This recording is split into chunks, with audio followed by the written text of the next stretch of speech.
మీకోటి చెప్పాలండి. ఒకతను అడవికి మేకల మందను మేతకి తీసుకెళ్ళేవాడు. అలా రోజు తీసుకెళ్తూ ఉండగా కొద్ది రోజులకి అందులో ఉన్న ఒక మేకకు మేకపిల్ల పుట్టింది.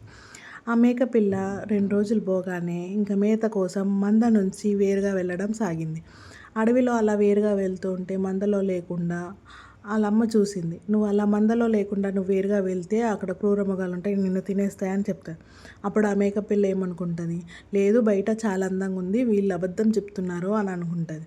అనుకోని మళ్ళీ నెక్స్ట్ డే వాళ్ళ అమ్మ చూడకుండా ఈమె చిన్న మేకపిల్ల వాళ్ళ అమ్మని చూడకుండా మేకల మందలోంచి మేతకెళ్ళిపోతది. వెళ్ళిపోతే పులి చూసి ఇంకా పంజా విసిరి ఆ మేకపిల్లని తినేస్తది. ఇక్కడ ఏమర్థమైందండి, పెద్దల మాట మనం వినాలి కదా! అలా వినకుండా ఉంటే ఇప్పుడు నష్టపోయింది ఆ మేకపిల్లే గదా!